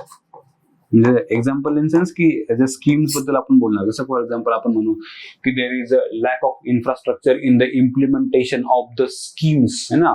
तर मग सांगू की for example the Vanbandhu scheme has been lacking in the implementation due to the infrastructure, digital infrastructure etcetera etcetera. तर एक्झाम्पल त्या स्कीमच लिहू आपण. म्हणजे काय होईल की आपलं हे पण काम होत आहे आणि एक्झामाइन हे पण टॉपिक संपतोय. एक्झामाइनचा अर्थ असतो की आपल्याला तो आर्ग्युमेंट करताना प्रूव्ह करायच्या वेळेस डेटा, रिपोर्ट्स आणि एक्झाम्पल द्यायचे. सिम्पल. तर हे आपलं 15 मार्काचं स्ट्रक्चरिंग असणार आहे. त्यातला हा फेल्युअर्स अँड लिमिटेशन्स वाला सगळ्यात इम्पॉर्टंट टॉपिक असणार आहे. राईट. सो आपण विल सी की कुठल्या कुठल्या स्कीम्स वगैरे आहेत. So actually what is schedule tribe bye the वे. तुम्हाला माहिती आहे की शेड्यूल ट्राईब हा जो किस्सा आहे आपल्याला constitution defines it under article, I hope की article 332 or 331 and then 366(2), right? So here the article it defines what scheduled tribe is. Scheduled tribes are the groups of tribes or tribal communities that are so defined under the Constitution of India, under these two articles, Constitution of India. They are traditionally disadvantaged group and Constitution guarantees them some privileges, right, and benefits so that they can come out with from this backward situation. So STs make up 8% of the Indian population. They are deemed as scheduled tribe based on this various characteristics such as your primitive traits, your geographical isolation from your mainstream society. Third is distinct culture, their shyness and their economic backwardness. Right. So हे 5 आपल्याकडे parameters ज्याच्या under आपण त्यांना schedule tribe म्हणून घोषित करू शकतो. Then we have certain examples of this schemes, जसं की Swarna Jayanti Gram Swarozgar, you have Mahatma Gandhi NREGA, you have another scheme called as coaching scheme for the banking और सेक्टरल सर्व्हिसेस, किंवा military training for SC ST OBC, upgradation of merit for SC ST, tribal sub plan. This is very important. So this should be your first, not these other schemes, right? So tribal sub plan. So these are the tools for the speed inclusion. Tribal sub plan must be the first one. Speed inclusion and socio-economic development of scheduled tribes, they form the part of annual plan of the state. So एका प्लॅनच्या annual plan मधला हा एक certain percentage of weightage असतं की एवढ्या budget म्हणजे ह्या प्लॅनचा इतकं पर्सेंटेज प्लॅन आपण शेड्यूल ट्राईबला द्यायला पाहिजे. So that is called as tribal sub plan. Then you have flow of credit आहे, एंटरप्रिनरशिप डेव्हलपमेंट आहे त्यांची, देन वनबंधू आता आपण जसं बोललो, किंवा असं असं वगैरे वगैरे आहे. तर ह्या स्कीम्स आहेत. ओके. आता तुमचा जो मेजर बॉडी पार्ट जो आपण मग हे डिस्कस केला तो हा असणार आहे की त्यांच्या अचिव्हमेंट्स काय आहेत, की सक्सेसफुल कुठपर्यंत आहेत, की यार in removing their backwardness, in handling that their shyness, even integrating them into this mainstream economies, and then you were etc., right? Then you are the next important point is की why they are failing किंवा limitations काय आहेत. So limitations जसं की for example की आपण त्यांना म्हणू की there is a lack of infrastructure, or there is a lack of you may say digital infrastructure, there is digital divide, आणि nowadays various schemes are going online. These benefits are being taken over, or त्यांच्यापर्यंत पोहोचण्याचं medium आहे आता online बनते, जसं की DBT etc. जर ते लोकांना आपण एम्पॉवरच नाही केलं शेड्यूल ट्राईबला to avail those benefits, so how can they be empowered, right? Then lack of infrastructure, जसं की फॉर एक्झाम्पल फिजिकल इन्फ्रा, रस्ते, युअर हायवेज, युअर मोबाईल किंवा etcetera optical fibres. Then issue of naxalism है ना, ह्याच्यामुळे काय होतं की ह्या स्कीम्स इम्प्लिमेंट होत नाही व्यवस्थित. सो हे तुम्हाला तसं समजून सांगायचं की कुठल्या कुठल्या इश्यूजमुळे करप्शन आहे, लिकेजेस आहे, मिस गव्हर्नन्स आहे, पोलीस ब्रुटॅलिटी आहे ना, हे सगळ्या कारणामुळे रेडिकलायझेशन ऑफ यूथ आहे, किंवा त्याला आपण म्हणू की ट्रायबल लेवलला त्यांचा डिसएडव्हान्टेज, जसं की त्यांचा सोशल कॅपिटल, इकॉनॉमिक कॅपिटल कमी असणं एक्सेट्रा, त्यांचा हेल्थ इश्यू, त्यांचे एज्युकेशनल इश्यूज. दॅट्स हाऊ की these are becoming the challenges in the implementation of these schemes for the tribals, right? And then way forward मध्ये आपण त्यांना हे सांगू शकतो की यार की how to improve those conditions, right? So you know about this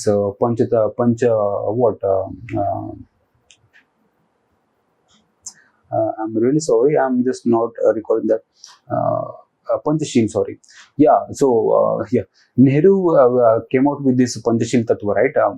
One for your foreign policy, another for your tribal policy. जसं की त्यांचे जे सहाय्यक होते in tribal policy, that was Alvin. So Alvin sir यांचं ओपिनियन असं होतं की we should have a balance between your isolation and assimilation. So ते पंचशील तत्वानुसार आपण त्यांना ट्रीट करावं आणि 5th and 6th शेड्यूलला आपण एम्पॉवर करावं. Even we can empower their tribal district councils है ना etcetera under 5th and 6th schedule. So आपण त्याला हे सांगू की यार we can empower the schedule tribe community by empowering the whole mechanism that is working for their betterment including the schemes, initiatives and constitutional provisions, right. So आपल्याला त्याला सांगायचं की पंचशील हे कन्क्लुजन होऊ शकतं. Now you have the question number 7th as your next question. Question number 7th is again interesting one. Question number 7 discuss the need and significance of skill development. हाँ ना, interesting का कारण women के skill वर question है especially कि what is the need and significance for the skill development among women in India and what measures have been taken by the government. Simple straight forward question की काय गरज आहे, काय significance आहे की वुमेन मध्ये आपण स्किलिंग करणं फार आवश्यक आहे आणि आतापर्यंत कुठले कुठले मेजर्स घेतलेले आहेत. सो लेट्स सी की ऑफकोर्स येस की women empowerment is the one of the biggest tool for what development of the country. आणि आपण त्याला आपण हे म्हणतो की नॉट ओनली वुमेन एम्पॉवरमेंट और women development, there should be women centric development, women led development. And you know that out of this total workforce, out of this total population, we have 47% of the women population. At the same time, contrary to that, we have just 23% of the female labor force participation rate, and it is day by day it is reducing to new lows. It was 26-27% in the last 3-4 years ago, and now it is becoming 23%. That means very low number of women are taking part into your workforce, and out of this total workforce, 50% of the women are working in only agriculture. And the condition of their economic stability, insecurity, and their physical labor and violence, etc. So that's how this women workforce is becoming vulnerable day by day. And there was again one important statement given by IMF chief at that time, that was Christine Lagarde. She said that if Indian women will work at par with men in its this economy, Indian GDP can be grown by 26.7%, right? So that means ki there is huge potential, not only socially but also economically, to grow India in terms of GDP if its women are involved in workforce. So simple ki what is the need and all. So आपल्याला conclude as an introduction असं करता येईल की women empowerment is one of the biggest tools for the development of any country. It means the freedom of women from the vicious cycles of your socio-political, economic and gender-based discrimination. So that is need. Skill development is not only it creates employment opportunity but also empower them. So why skilling is very important, right? So irrespective of gender, we'll first discuss why skilling is important. Skilling ची गरज अशी आहे की without skilling you won't get a respectable job, you won't get a high profile job, you won't get a highly paid job. जर आपण म्हणू की otherwise you will undergo underemployment situations, right? So issue असा होतोय की unless until we are these women are given with this dignified work, dignified job, woman empowerment होणार कशी, woman empowerment नाही झाली तर नॅशनल डेव्हलपमेंट होणार कशी. सो नीड अशी आहे की फॉर इन्क्लुझिव्ह इकॉनॉमिक ग्रोथ आपल्याला त्यांना स्किल करण्याची गरज आहे. For demographic dividend, right. So demographic dividend मध्ये आपण दोन्ही जेंडर पकडतो आणि तुम्हाला माहिती आहे की female labour force participation rate हा 18 मध्ये होता 26%, मागच्या वर्षी इट इज जस्ट 23.2%. मी म्हणलं ना की ते कमी होत चाललंय दरवर्षी, है ना. सो हा फिमेल लेबर फोर्स कमी होत चाललाय. तर आपल्याला फिमेल लेबर फोर्स वाढवण्यासाठी आणि डेमोग्राफिक डिव्हिडंडचे फळ मिळवण्यासाठी आपल्याला वुमेनला स्किल करणं फार आवश्यक आहे. Then third important point is automation. म्हणजे आता आपल्याला त्यांना ऑटोमेशन कडे चाललोय आपण. It is we are in the 4th industrial revolution and the days are not very long where आपण ऑटोमेशन शिवाय जगू शकणार नाही. आणि इथे वुमेनला स्किल करणं to handle the automation is very important. Now for yes of course attaining this gender equality, then economic goals we have for our 5 trillion economy, where of course yes we have recognized, this policy makers have recognized, and at the global level it is also recognized की वुमेनचं contribution economy मध्ये सगळ्यात significant असतं. In even social terms also. तुम्हाला माहिती आहे की एखादी महिला जेव्हा कमवते 10 रुपये, त्यातले ते 9 रुपये त्याच्या प्रोडक्टिव्हिटीवर म्हणजे प्रोडक्टिव्ह खर्च करते, तिच्या हेल्थ एज्युकेशन आणि चिल्ड्रनच्या हेल्थ आणि एज्युकेशनवर. म्हणजे काय की तिच्या कमवण्यातला फरक, म्हणजे घरात 10 रुपये येतात कोणाकडनं हे खूप इम्पॉर्टंट आहे. आणि जेव्हा तो एक मेल पर्सन 10 रुपये आणतो त्यात तो कुठे कुठे खर्च करतो जेव्हा यू नो दॅट राईट. पण एक वुमेन खर्च करण्याची जी पद्धत आहे वुमेनची, it is very different from a man right. So वुमेनचा खर्च हा खूप capacity building wala hai than your man. So we need to empower women not only socially but very importantly we need to empower them economically. Unless until they are empowered economically, their social empowerment is a distant dream, right? Now we will look into what government initiatives are again taking place, have been taken place for the skill development of women. The very first initiative is training via training institute, जसं की ITIs, your other institutions, apprenticeship promotion, etc etc. Then we have प्रधानमंत्री कौशल विकास योजना जी skill development साठी आहे.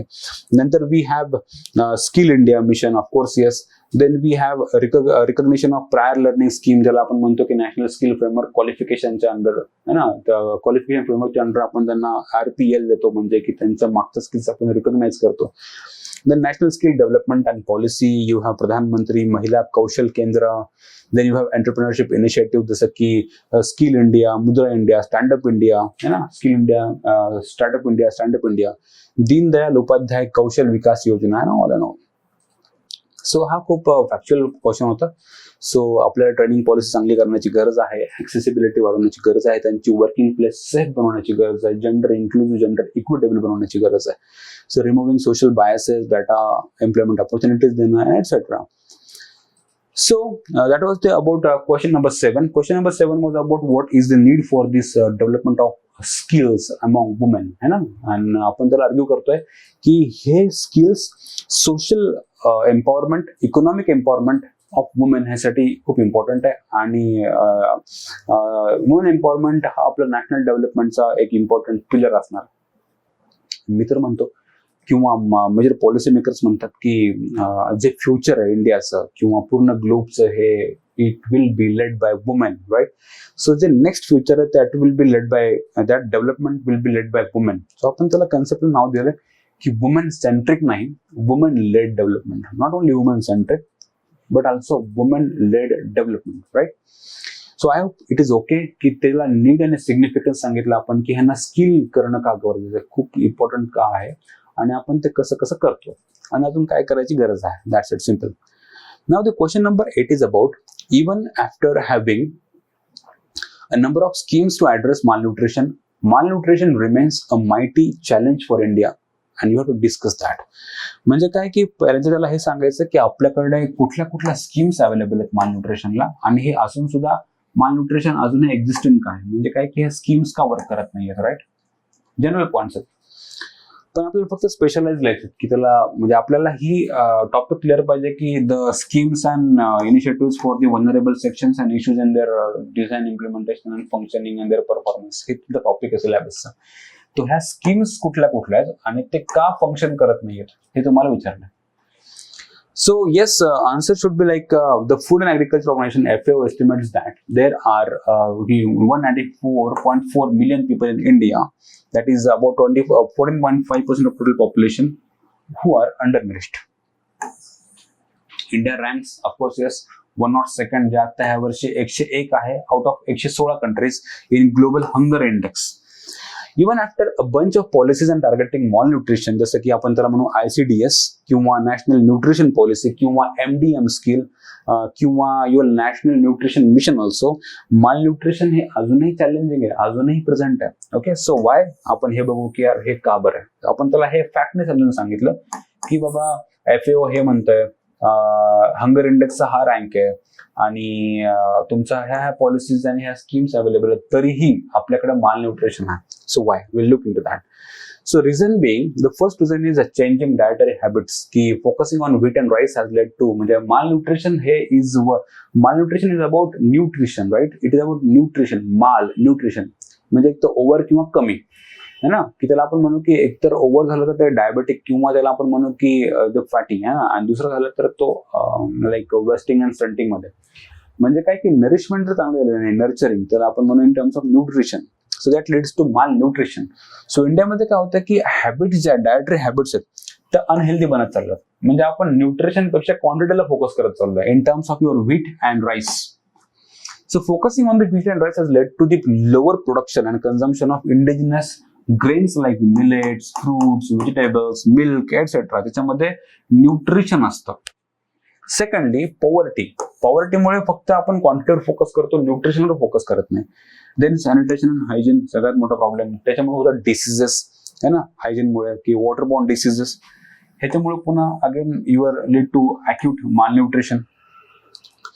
Then you have the next reason as migration, gender injustice है ना, किंवा policy लेवलचे प्रॉब्लेम्स है ना. मायग्रेशनने काय होतं की वुमेन अँड चिल्ड्रन सगळ्यात मोठा प्रॉब्लेम होतो की depression due to seasonal migration, की सर्च ऑफ लाईव्हलीहूड. त्याच्यामुळे त्यांची स्टँडर्ड ऑफ लाईफ कॉम्प्रोमाइज होते, क्वालिटी ऑफ लाईफ कॉम्प्रोमाइज होते. त्यात फूड, त्यांचं एज्युकेशन, त्यांचं हेल्थ, हे सगळ्यांचं कॉम्प्रोमाइज होतं त्या मायग्रेशनमुळे. सेकंड, थर्डली की जेंडर इनजस्टिस. तुम्हाला माहिती की at a family level due to this various cultural norms, त्याला आपण म्हणतो सन मेटा प्रिफरन्स, राईट, की जिथं एका गर्ल चाइल्डवर आपण निग्लेक्ट करतो in regards with her education, in regards with her health, in regards with her means other parameters. So that's how we continue to discriminate a girl child against a boy. That is called as gender injustice. That leads to malnourishment, particularly among girl childs. So lacuna in policy level in terms of your design and implementation at both levels. Then implementation level जे parameter जसं की corruption असणं, technology न वापरणं, किंवा funding वेळेवर न येणं. जसं आपण ते मगाशी त्यावेळेस बघितलं होतं की झारखंडची जी केस स्टडी, की त्या एका फॅमिलीला आधार कार्ड नसल्यामुळे त्यांचं जे पीडीएसचा स्टोअर करून त्यांना जे फूड ग्रेनचे जे त्यांचे बेनिफिट होते ते बंद केले गेले आधार कार्ड नसल्यामुळे. It led to the death of one of the girl child in that family. That was a very huge anguishing news at that time at national level. So होतंय काय की implementation मध्ये की the exclusion inclusion error that leads to the lack of implementation. So that's how. Question असं आहे की मालन्यूट्रिशनवर आपण एवढं काम करत असून पण मालन्यूट्रिशन अजून काय एक्झिस्टिंग आहे. तर ह्याचा थीम अशी आहे की स्कीम्स कुठल्या आहेत आणि हे का बरं स्कीम्स इम्प्लिमेंट होत नाही ह्याच्यावर आपल्याला फोकस करायचं आहे, की का बरं हे स्कीम्स इम्प्लिमेंट होत नाहीत. सो का नाही होते, तर हे सगळे रिझन, इम्प्लिमेंटेशनचे प्रॉब्लेम, पॉलिसीची डिझाईन करतानाचे प्रॉब्लेम, देन जेंडरचे इनजस्टिस, मायग्रेशन अँड एटसेट्रा, जे आपले वरचे पॉईंट बघितलं. जसं की आपण त्याला एक्झाम्पल देऊन सांगू की this one of the disease that is called as AES syndrome, that is acute that is encephalitis syndrome, that was outbreak in Bihar. ज्याच्यामध्ये हे काय होतं की हे बिहारचा जो डिसीज झाला तो ICDS नीट इम्प्लिमेंटेशन न केल्यामुळे हा ऍक्च्युअली डिसीज बाधा झाली होती. Then you have a way forward.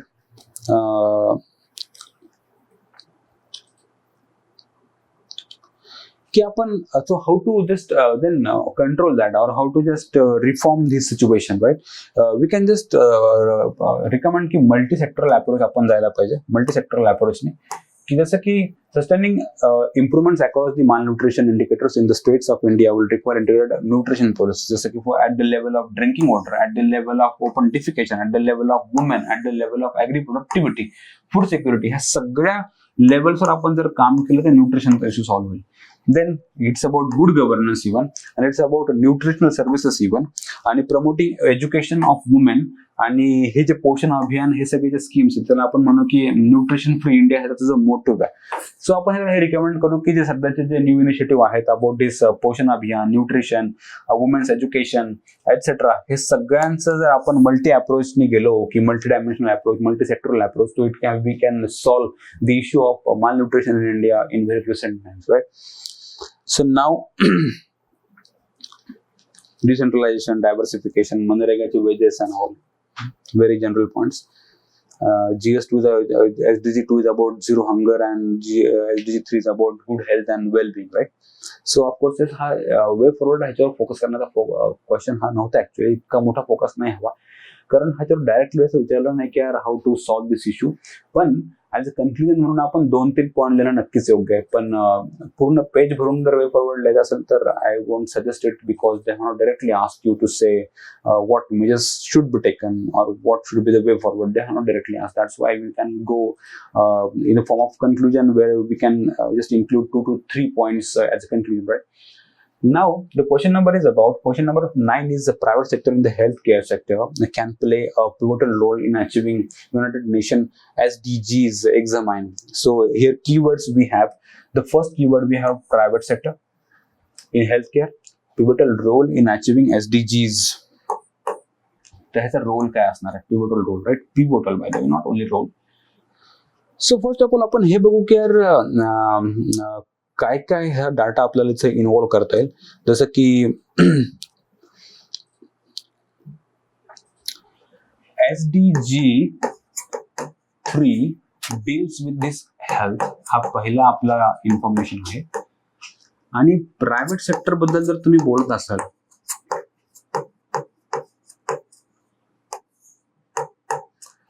तर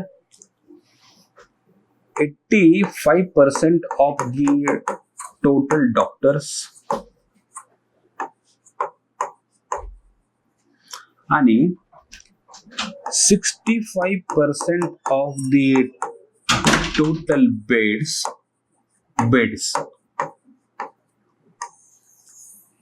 हे प्रायव्हेट सेक्टर मध्ये. 85% of total doctors and total beds 65% हे प्रायव्हेट सेक्टर मध्ये. सो तुम्हाला आयडिया येईल की यार huge human resources actually involved in this private sector, and that's how we are forced to, or we are very encouraged to in a positive manner to recognize the pivotal role of this private sector. पण role आधी recognise करताना आपल्याला हे बघायला लागेल की यांचा role recognise करताना काय काय हेल्थ सेक्टरमध्ये इश्यूज आहेत. सो तिथे आपल्याला प्रायव्हेट सेक्टरची कशी हेल्प होऊ शकते. सो इश्यूज असे आहेत की बाबा let's say in terms of your इनएडिक्वेट human resources, जसं की डॉक्टरची कमतरता. जसं तुम्हाला डाटामध्ये सांगायचं म्हणजे WHO काय सांगतं? WHO सांगतं की there should be 1 doctor per 1000 population. But इंडियामध्ये डाटा आहे, इंडियाची जी डॉक्टरची अवेलेबिलिटी आहे ती 1:1400 आहे. सो दॅट इज अगेन हे सांगतंय की येस की there is human resource inadequacy. Secondly health सेक्टरमध्ये रुरल अर्बन गॅप आहे. म्हणजे काय की ज्या एरियामध्ये डॉक्टरांची अवेलेबिलिटी पाहिजे त्या एरियामध्ये नाहीत. म्हणजे रुरल एरियामध्ये डॉक्टर्स कमी आहेत than urban area. And if I want to prove you in terms of your data, so there are 4 times more doctors in urban areas than in rural. म्हणजे रुरल एरियामधले सगळ्या इंडियातल्या रुरल एरियामध्ये doctor तुम्ही एकत्र केले तर ते फक्त 1/4 आहेत, है ना. आणि अर्बन एरियामध्ये रुरलच्या 4 पट डॉक्टर अवेलेबल आहेत. म्हणजे जिथे ऍक्च्युली गरज आहे तिथे नाही आहेत. तिसरं इम्पॉर्टंट आपल्याला पॅरामीटर घेता येईल की रिजनल डिवाइड, म्हणजे डॉक्टरांची कुठल्या कुठल्या एरियामध्ये गरज आहे ना. जसं की फॉर एक्झाम्पल त्यांची लेफ्ट विंग एक्स्ट्रीमिझम ह्या एरियामध्ये गरज आहे, त्यांची नॉर्थ ईस्ट रिजन मध्ये गरज आहे, त्यांची सेंट्रल इंडियामध्ये गरज आहे आणि त्यांची रुरल इंडियामध्ये पण गरज आहे. पण अनएक्सपेक्टेडली आणि अनफॉर्च्युनेटली ह्या एरियामध्ये ते अवेलेबल नाही है ना, असं काही. किंवा तुम्ही चौथं सांगू शकता, राईट. सो पॉइंट असा आहे की ह्या सगळ्या इश्यूज मध्ये प्रायव्हेट प्लेयर्स और प्रायव्हेट डॉक्टर्स हे कसं private sector can play a very important role in those areas, right. So आपण त्याला हे प्रूव्ह करू की यार हे जो पहिला पॉइंट आहे की it's about इनएडिक्वेट human resources. So आपण जर प्रायव्हेट सेक्टरचे रिक्रुटमेंट वाढवल्या डॉक्टरांच्या तर आपल्याला हा नंबर अचीव्ह करता येईल. किंवा जर आपण जे प्रायव्हेट डॉक्टर्स आहेत जर त्यांना आपण असं रेग्युलेट केलं की तुम्हाला तुमच्या सर्व्हिसच्या पहिले 5 वर्ष कंपल्सरीली रुरल एरियामध्ये जाऊन काम करावं लागेल, देन पुढचे 5 वर्ष अर्बन एरियात, पुन्हा पुढचे 5 वर्ष रुरल एरियात, तर आपण अशी काही जर पॉलिसी मेकिंग केली आणि कंपल्सरी बनवलं, मॅन्डेटरी बनवलं to serve in the rural areas, so we can solve this rural urban gap. Then आपण आणखी हे पण रिकमेंड करू शकतो की हा जो इश्यू आहे रिजनल डिवाइड, जर आपण हेल्थ सेक्टरला एक केडर सर्व्हिस बनवली तर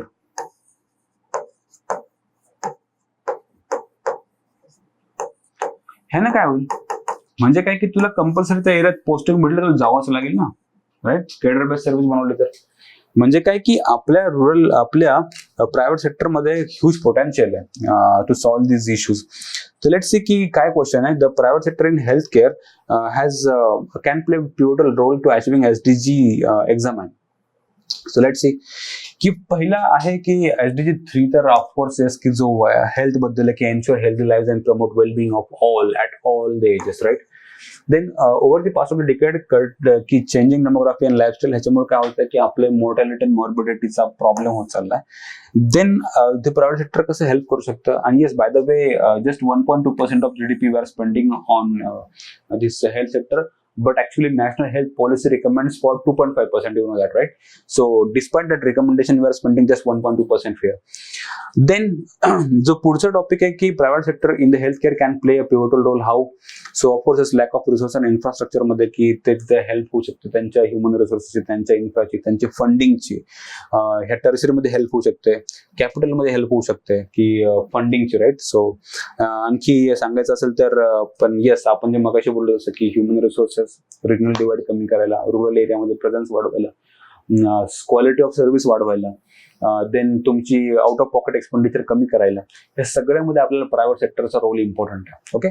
आणि मग आपण चॅलेंजेस काय आहेत? येस, ऑफकोर्स की high cost of treatment is with private sector, we can regulate that price. Then neglect the rural population, yes आपण ते पण बोललोय, हे चॅलेंज आहे. पण आपण हे सॉल्व्ह करायला आपण सांगू की we can form a cadre based service, right?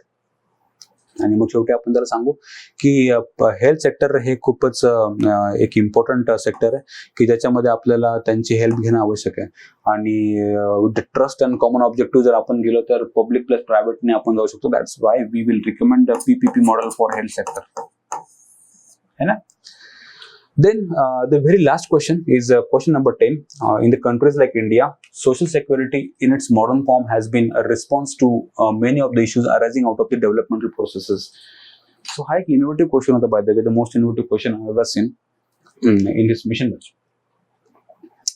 Innovative in the sense that की एकतर तुम्हाला विचारलंय की keywords बघायला पाहिजे, फोकस करू.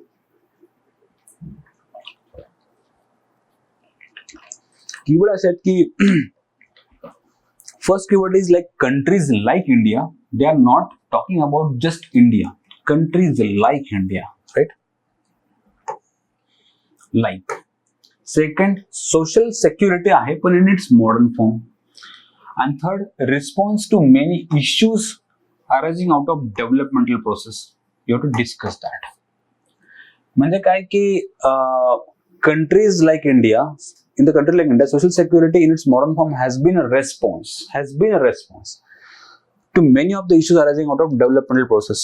So आपण एकदा लिस्ट करू की इथे कसं कसं हे ह्याची रिक्वायरमेंट आहे, bye the way. So question number 10, त्यांचा पहिला कीवर्ड आहे countries like India.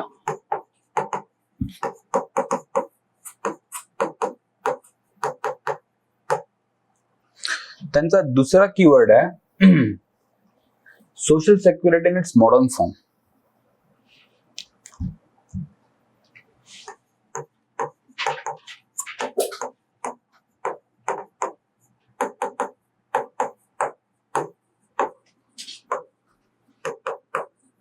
Social security, right? त्यांचा तिसरा कीवर्ड आहे has been a response. So yeah, it has been म्हणजे तो आपला राहिलेलाच आहे. has been a response. Then you have next keyword as issues arising out of developmental process.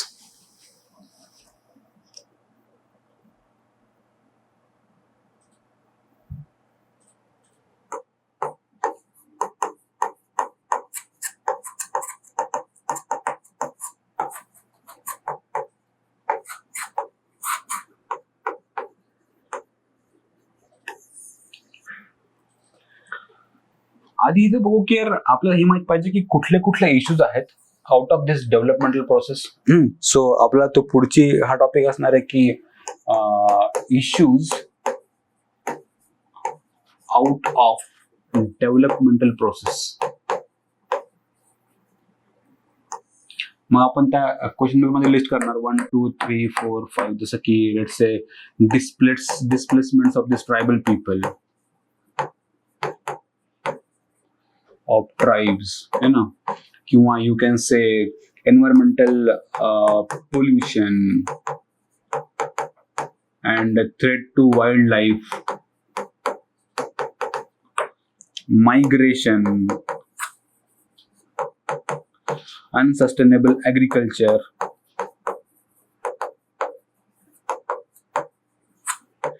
Urban poverty etcetera, किंवा rural distress, ऍग्रिकल्चरचा issue आहे all.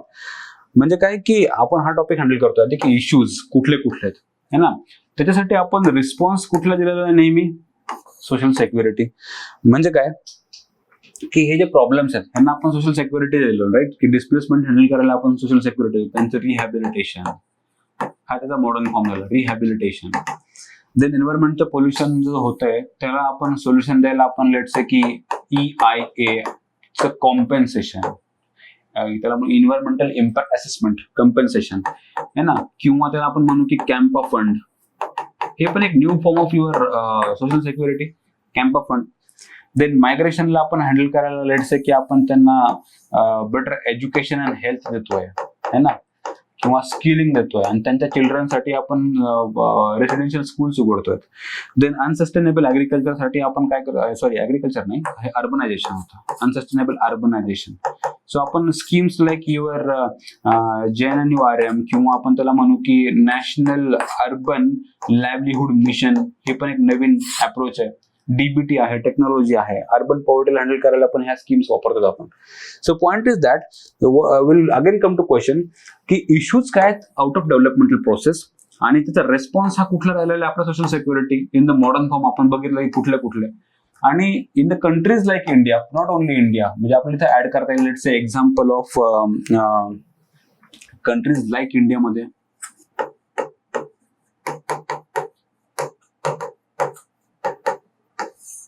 there is one program of Brazil called as Brasilia Família something, ब्राझीलचा की Brasilia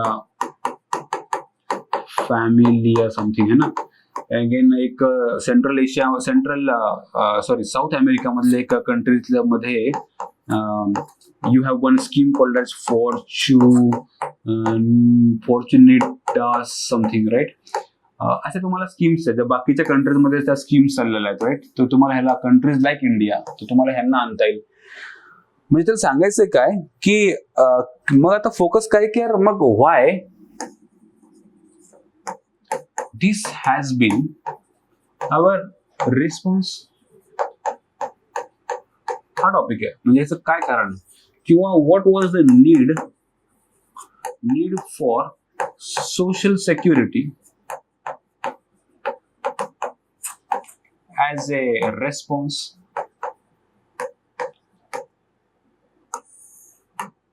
okay. So त्याला आपण हे सांगणार की what was the need by the way, की हे आपण त्याला सोशल सिक्युरिटी देण्याच्या मागचं काय, की social security is a protection that society और nation provide to the individuals and citizens to ensure access to your health care, to your guarantee to income security, particularly in the cases of old age, unemployment, invalidity, maternity, work injury, loss of breadwinner, something like this. की जेव्हा तुम्ही vulnerable सिच्युएशनला पोहोचता त्या vulnerable situation मधून बाहेर काढण्यासाठी आपण त्यांना सोशल सिक्युरिटी प्रोव्हाइड करतो. Then social security protection is clearly defined as the basic human right and by this ILO है ना. So it is basic human right by the way. So ILO states it as a basic human right. Social protection is relevant in the contingencies such as retirement, है ना, तर आपण pension scheme म्हणतो, resignation, retrenchment, death, of course yes, disablement, ह्या सगळ्या गोष्टींच्या वेळेस आपल्याला सोशल प्रोटेक्शन खूप गरज पडते. पॉवर्टी, ह्या सगळ्या व्हलनरेबल सिच्युएशनच्या वेळेस. So actually this topic is about why there is need for the social security. कि state is an agent of society as an important mandate to harmonize the differences, right, through the protective cover है ना. ह्याला आपण म्हणू की हा topic आपला important आहे की स्टेट, आपण म्हणतो ना त्याला social contract theory. Social contract थेअरीच्या under state is mandated to provide social security for all these vulnerables.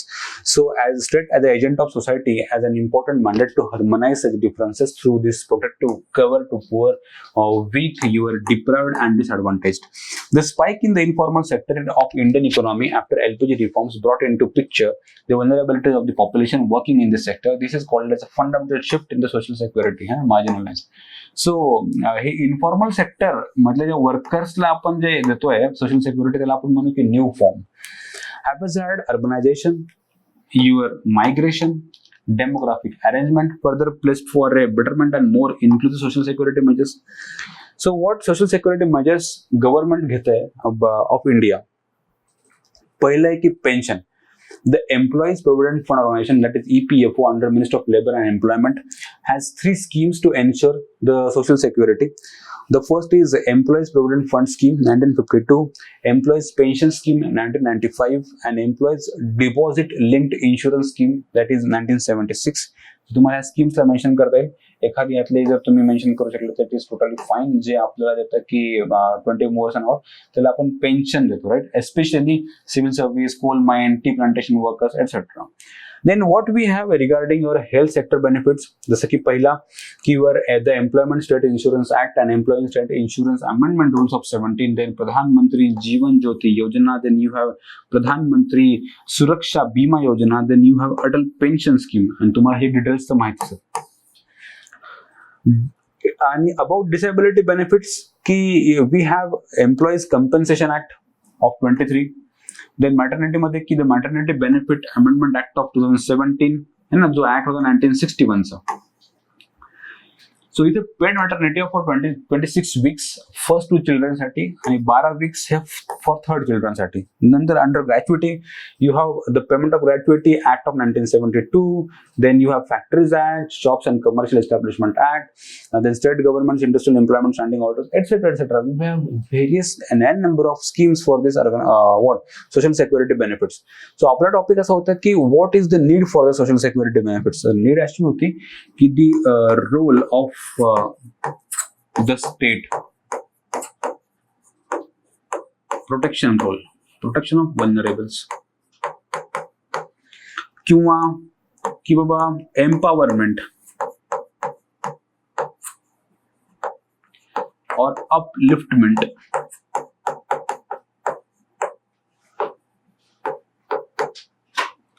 है ना.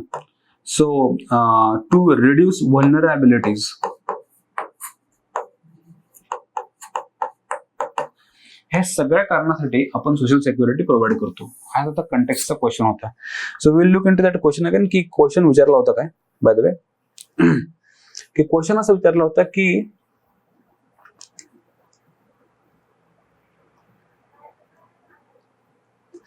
in the countries like India, social security in its modern form has been a response to many of the issues arising out of the development process. मध्ये ह्यामध्ये आपण काय सांगितलं की पहिल्यांदा आपण हे समजून सांगितलं की यार हे issues arising out of developmental process काय आहेत, कुठले कुठले आहेत. मग ह्याच्यासाठी आपण कुठला रेस्पॉन्स देतो थ्रू सोशल सिक्युरिटी, म्हणजे कुठल्या स्कीम्स आपल्याकडे सोशल सिक्युरिटीच्या आहेत, आणि हाच आपला रेस्पॉन्स का राहिलेला आहे ना, व्हाय, किंवा what was the need for social security. That's it. असा क्वेश्चन होता. म्हणजे समजून घ्यायला थोडा अवघड होता क्वेश्चन, की in the countries like India की social security in its modern form has been a response to many issues arising out of. म्हणजे डेव्हलपमेंट मधून होणाऱ्या इश्यूजला आपल्याला रिस्पॉन्स देण्यासाठी सोशल सिक्युरिटी हे आपली पद्धत आहे किंवा आपली पद्धत राहिलेली आहे. बस ह्याच्यावर तुम्हाला बोलायचं आहे. म्हणजे कसं बोलायचंय की कुठले इश्यू आहेत, ते पद्धती कुठल्या आहेत, म्हणजे कुठल्या स्कीम्स आहेत, आणि तीच पद्धत का राहिलेली आहे त्याबद्दल बोलायचंय, Y, right.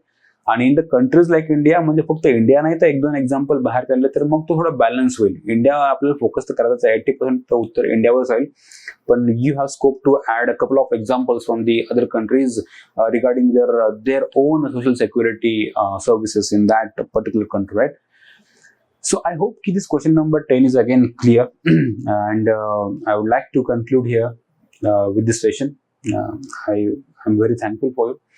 Thank you very much. We'll meet soon again. This was test number 24 from Social Security.